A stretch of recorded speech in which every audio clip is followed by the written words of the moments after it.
Oi, pessoal. Estamos reunidos aqui hoje. Estou em boa companhia com dois grandes amigos, professores, militantes históricos aqui na educação, para a gente ter um bate-papo, uma roda de conversa bem descontraído, bem à vontade, sobre esse tema que é tão importante, tão valioso para nós, que é a educação.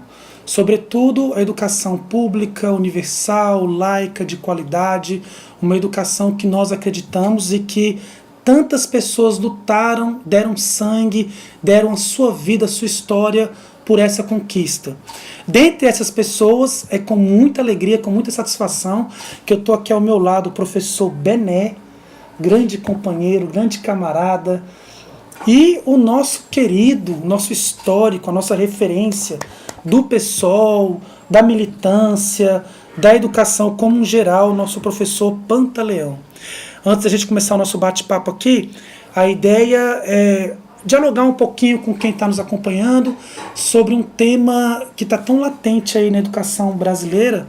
Aliás, são tantos problemas na educação brasileira hoje, mas tem um ponto que me chama a atenção, que me preocupa, que é essa tentativa de cercear o professor, de limitar o professor, de acabar com a criticidade, que é a tal da escola sem partido.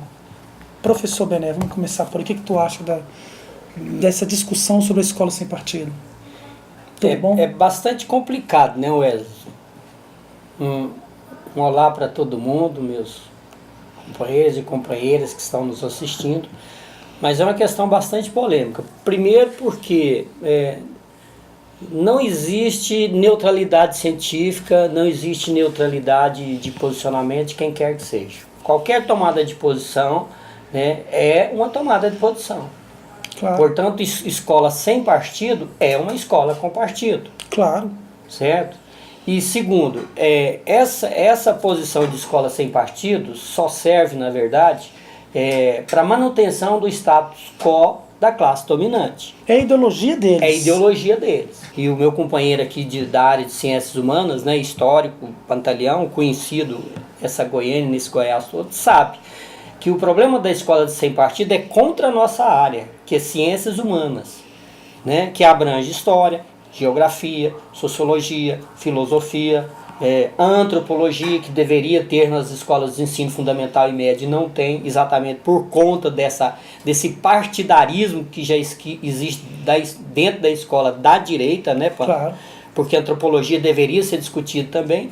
Então, essa escola sem partido, a preocupação de quem defende ela é a preocupação conosco, com o discurso que Exatamente. nós fazemos da área de ciências humanas, de desenvolver, né, uma capacidade crítica, uma capacidade reflexiva, uma capacidade de análise, de síntese do nosso alunado, que eu nem gosto de chamar essa palavra de alunado, Wesley. Exatamente. Aluno é ausência de luz. Exatamente, a ausência, né? de luz. E a ausência de luz é exatamente o que o Estado quer. É o nosso estudante, né? Eles querem estudantes nécios. O que nós temos hoje na escola é isso. Meninos Então, assim, desinteressados. negar a reflexão é a direita. Negar a reflexão. Quem não pode ter reflexão é E se direita. nega a reflexão, você está assumindo um partido, uma posição. Uma posição ideológica. Certo? Porque quando eles falam em partido, não é partido político. Exatamente. É um posicionamento posicionamento teórico, ideológico, metodológico. Metodológico. Que a direita não aceita. Porque ele é despertamento de consciência, né, da classe explorada. Agora Concorda, sim, Pantaleão? Bené, isso é só uma roupagem nova. Na verdade, essa tentativa de cercear o professor, Panta, já é antiga, né? O que você Bem, diz? primeiro, minhas amigas, meus amigos, a alegria de estar aqui com dois camaradas e dois companheiros da educação. Eu recorro aqui ao mestre Paulo Freire, que diz claramente: neutralidade e educação é a maneira mais fácil de escamotear a verdade científica. Por quê?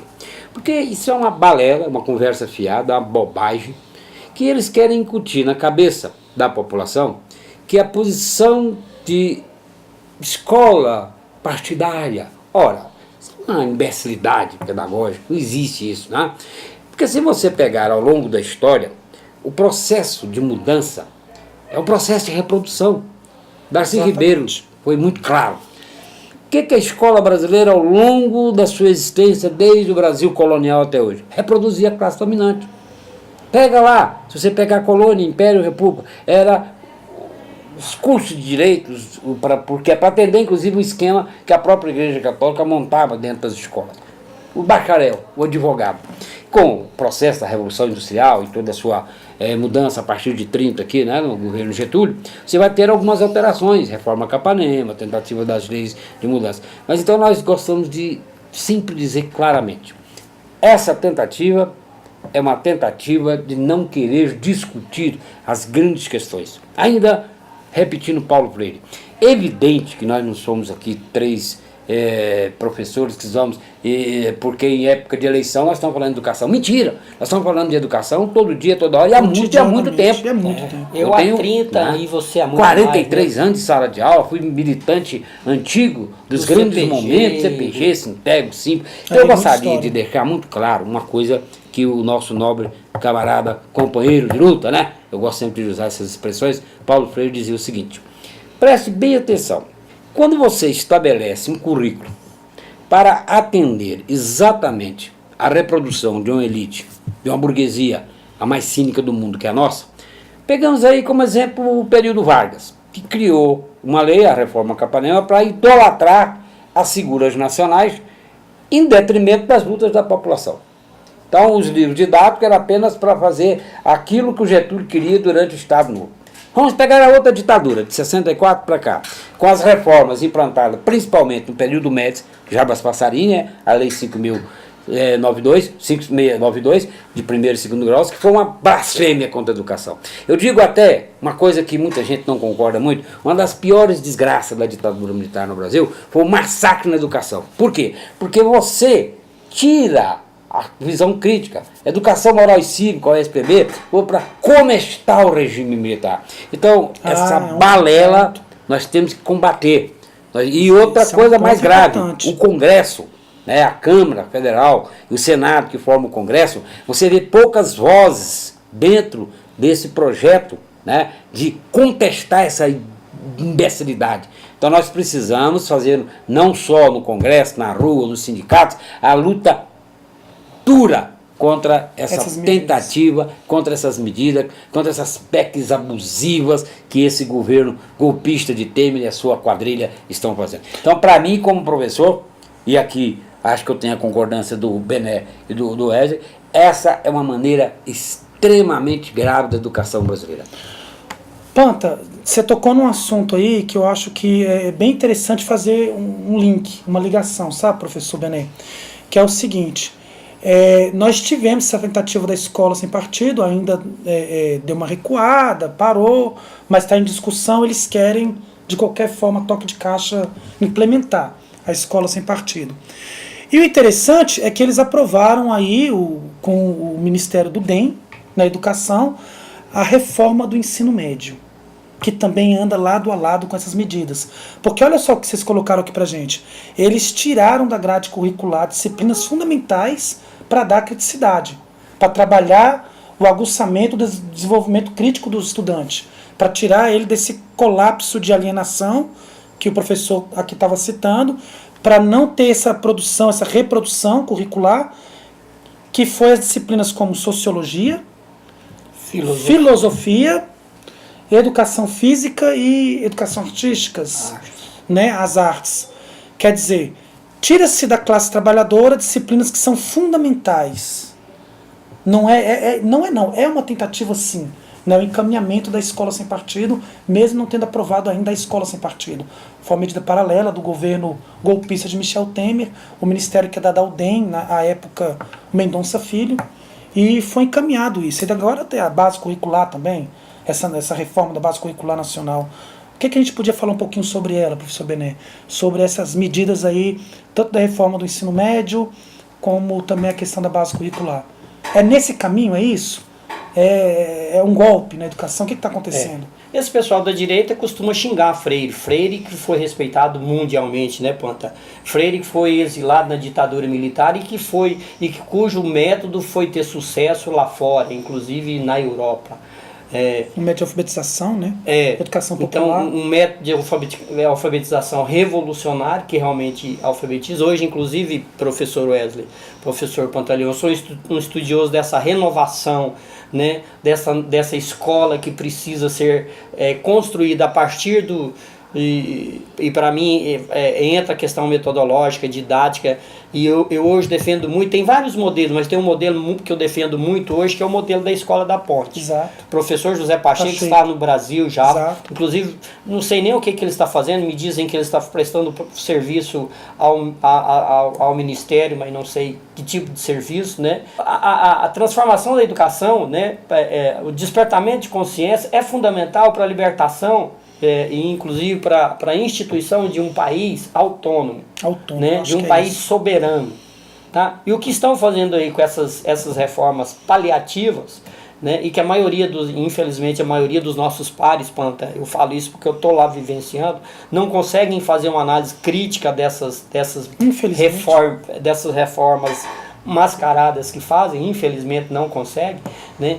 Então essa é uma forma, tá, de impedir com que a gente construa um outro modelo de educação, uma educação realmente libertadora.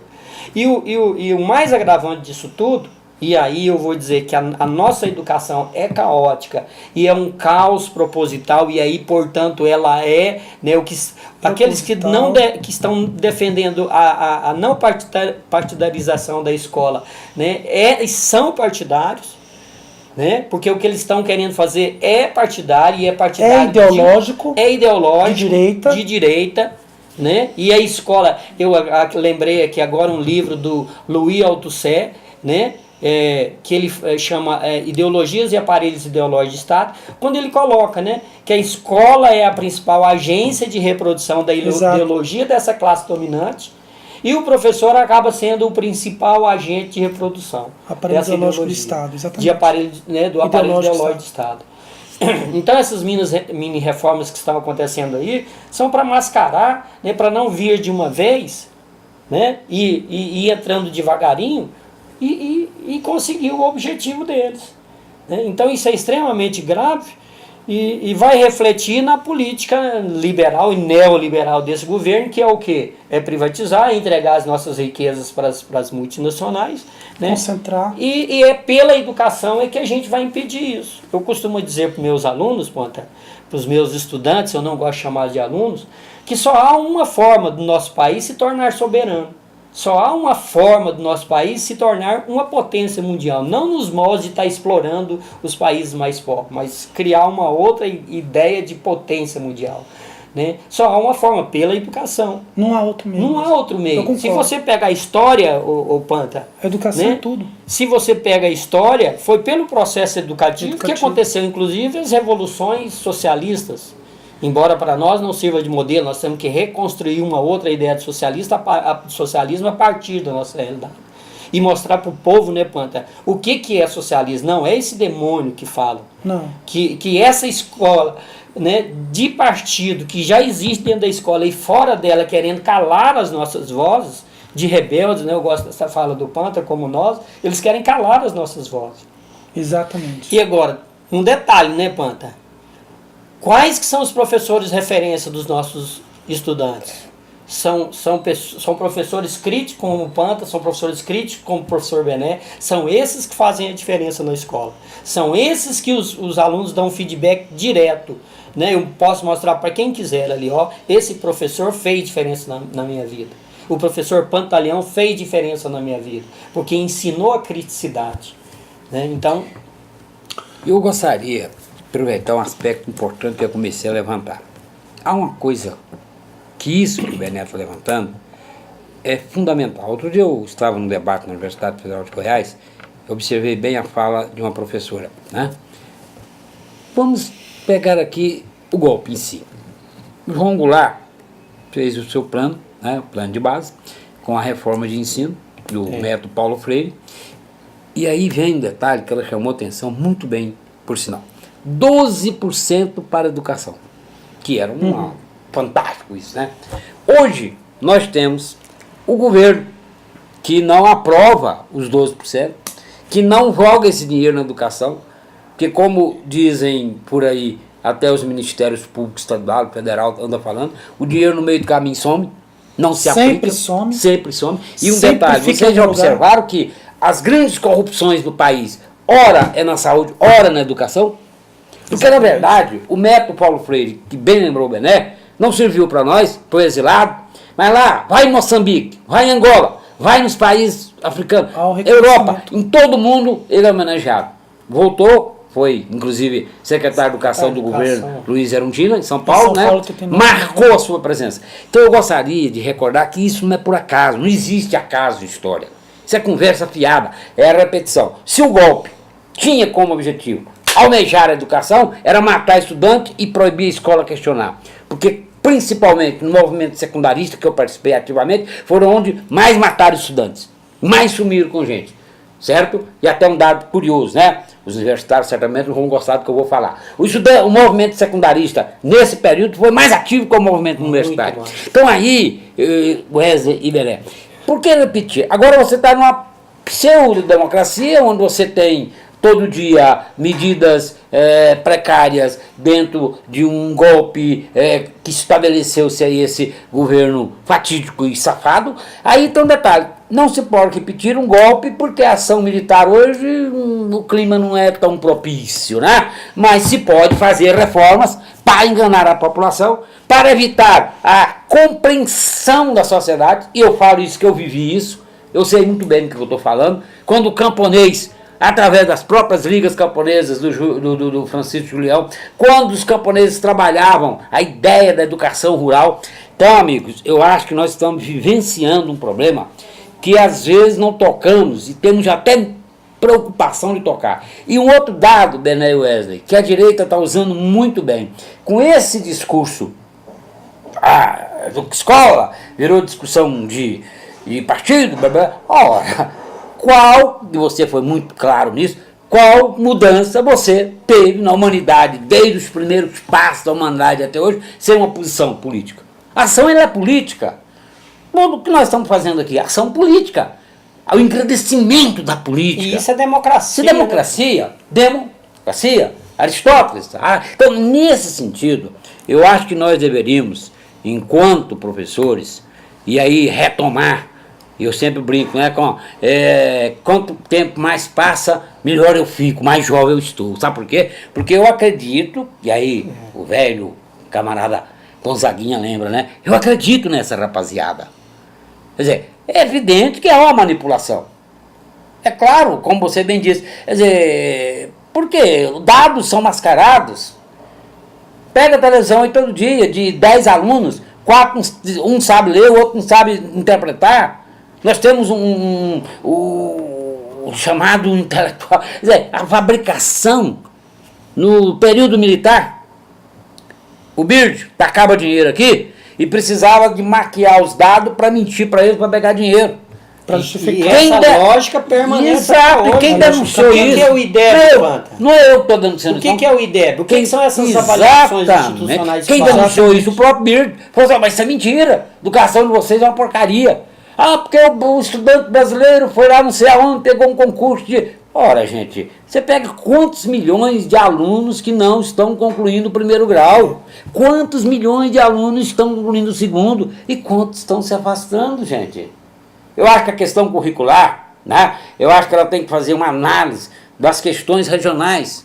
Os países desenvolvidos fazem isso. Respeitar o regionalismo. Respeitar. Agora, incluir a cultura. E não engessar, né? Engessar, incluir a dança, incluir a participação. A pluralidade. Desculpe que como professor a gente empolga um pouco. Olha só. Você sabe por quê, Wes? Você sabe por quê que a educação hoje, quem está lá na base, eu estou lá na periferia, eu estou na periferia. Eu trabalho com classe E, classe F. Certo? Então esses meninos não estão aprendendo, não tem estímulo para querer aprender, porque o que estão tentando ensinar para eles não é despertamento de conhecimento, não, é processo de ensinagem. Transmissão de conhecimento. É o que o Paulo já falava da educação. Isso. Nós, na área das ciências humanas, professor Wesley, o que nós fazemos, né? Nós desconstruímos. Estamos sofrendo. O que nós fazemos? Desconstruímos a história. Eu, por exemplo, primeiro dia de aula eu chego e pergunto para os meninos, quem descobriu o Brasil? Todo mundo fala, Pedro Álvares Cabral, isso quem tem memória boa, que quem não tem, nem lembra disso. Qual a importância de saber disso? Sabe o que eu falo, Panta? Mentira. Eles assustam. Mentira por quê? Porque essa é uma verdade ideológica partidária das elites Imputada colonizadoras, dominantes, né, cujos representantes ainda defendem essa ideia até hoje. E uma coisa muito interessante para nós, uma discussão que tem que ser muito levada em consideração, é que nós temos que defender isso tudo que foi colocado aqui. Autonomia, criticidade, uma educação libertadora, ao qual defendia Paulo Freire, mas também libertária. Uma educação que não passa pela escolarização, mas que passa pelo direito do ir e vir, do questionar. E isso não tem nada a ver, por exemplo, com o processo de militarização do ensino. Nós somos totalmente contrários a isso. Nós não queremos alunos, estudantes soldados. Eu quero estudante crítico. Eu quero estudante que viva a escola. Tem um teórico, um educador, Makarenko, que pós o período da Revolução Russa... Anton Makarenko, ele trabalhava com jovens infratores. Isso. E ele se propunha a democracia direta entre as crianças. Como ele fazia isso? Crianças todas, 7 anos, 10 anos, jovens de 14 anos, 15 anos, votavam. Vamos construir alguma coisa? Quem quer? Eles votavam. Agora que você votou, nós vamos construir de forma coletiva. E ele utilizava teatro, você tem conhecimento disso? Uhum. Utilizava música, utilizava da literatura para conseguir desses jovens infratores organização, disciplina e trabalho. Paulo Freire, lá em Recife, muito antes da concepção da educação popular, ele levava os cine-teatros para as cidades do Recife. Ele utilizava de teatro, de música, das artes para obter das crianças disciplina, organização e trabalho. Coloca numa escola pública o balé. As meninas vão conseguir, e os rapazes, ter disciplina, organização e trabalho com balé. Quando alguém vai compor uma música, o período que o Renato Russo ficava enclausurado, pensando, né? Ele tinha que ter o quê, Panta? Disciplina, organização e trabalho. Qualquer prática esportiva na escola, um atleta precisa ter disciplina, organização e trabalho. Isso dá criticidade, dá autonomia. Trabalha o homem na integralidade, que é essa a nossa defesa, o homem integral. Não é isso? E não militarizar. Isso é uma falácia. Dizer que é um coronel e bater continência vai ter... Né? Makarenko provou isso, Paulo Freire provou isso, Florestan Fernandes defendia isso, que é essa educação diferenciada, que eu sei que vocês deram parte da vida de vocês, da história, na luta por essa educação. Por isso eu queria encerrar aqui esse nosso bate-papo hoje e deixar essa mensagem para quem está nos acompanhando. A nossa educação é uma educação pública, de qualidade, laica, universal, uma educação que vai privilegiar o debate, a discussão, a participação popular. A nossa defesa é pela gestão democrática, sim, né? É pela jornada ampliada para a rede estadual. A nossa defesa é que o estudante tenha uma educação integral, mas não nesses meios como alguns querem colocar da direita.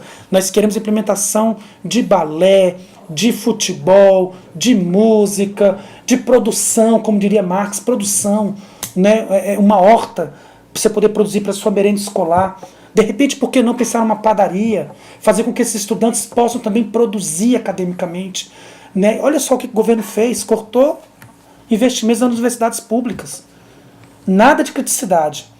Eu queria encerrar e queria deixar que vocês dessem essa mensagem final, uma saudação final nesse sentido e nessa defesa, por essa educação que seja autônoma, independente, uma educação que seja vinculada ao processo de criticidade e de transformação, como diria o velho Karl Marx, a emancipação do homem. E isso é fundamental. Do ser social. Eu vou encerrar minha fala sugerindo a vocês que pesquisem a construção dessa escola que pode ser diferente, autônoma. O próprio estudante construir o seu currículo. Olha que esse fantástico. é o anseio deles. e já existe um modelo desse no Brasil, né, trazido da Escola da Ponte de Portugal, né, que é em Cotia, no interior de São Paulo, o chamado Projeto Âncora. Eu convido todos vocês, educadores que nos estão ouvindo, políticos que estão nos ouvindo, a pesquisar sobre o Projeto Âncora de São Paulo, que está dando certo, que pega jovens, adultos, velhos até, e aí entra a ideia de Paulo Freire, né? Aliás, o professor José Pacheco já era um admirador de Paulo Freire, que alfabetiza em 3 meses. O professor José Pacheco dá esse depoimento lá de jovens, lá, adultos que chegam lá sem saber ler e escrever, em 3 meses aprendem a ler e escrever. Esse é o método que nós defendemos. Mas ele tem que vir, né, a partir do maior interessado pelo processo educativo, que é o nosso estudante. Perfeito. E não encher eles de conteúdos que não tem menor... E contradiz, Panta, a LDB. Educar para a vida. Educa-se para a vida, Panta? Bem, eu gostaria de concluir rapidamente dizendo o seguinte. É evidente que nós não somos aqui nenhum ingênuo. O processo de alteração, de revolução, ela não se dá isoladamente. Nós não defendemos uma revolução só pela educação. A educação dentro da economia, porque não existe nada isolado. Né? O Wesley citou o camarada Karl Marx. Marx é bem claro nisso. Há mudanças estruturais, por isso estrutural, ela tem que ser como um todo. Eu gostaria de fazer nesse nossa primeiro bate-papo, né, que serão vários outros, homenagem a todas as companheiras e companheiros que morreram na luta pela educação. Bacana, pô. Companheiras e companheiros que estão ainda na luta pela educação. Esses valorosos companheiros. Quer dizer, por uma questão de princípio, até de ética, não vou aqui citar nomes, porque tem inúmeros nomes que na minha cabeça aqui tem muitas companheiras e companheiras. E sempre digo, sem vacilar, essa luta é coletiva. Por isso, ela continua. Legal. Esse foi um bate-papo nosso aqui com o tema educação, que é muito caro, muito importante para nós. E eu agradeço aqui a participação dos meus camaradas, meus companheiros, esses 2 revolucionários, não apenas por uma educação de qualidade, mas por uma sociedade que seja autônoma, uma sociedade que consiga alcançar essa emancipação. Fica o nosso encontro aí para um próximo momento e debatendo outros problemas, outros temas também de relevância. Lembrando que os companheiros também são candidatos pelo PSOL, professor Bené, nosso candidato a deputado estadual, professor Pantaleão, nosso candidato a deputado federal, e contamos com seu apoio, com seu voto. Esteja conosco. Só o PSOL tem condições de realizar as tão sonhadas e possíveis transformações sociais. E vocês verão que nós somos muito bonitos. Obrigado.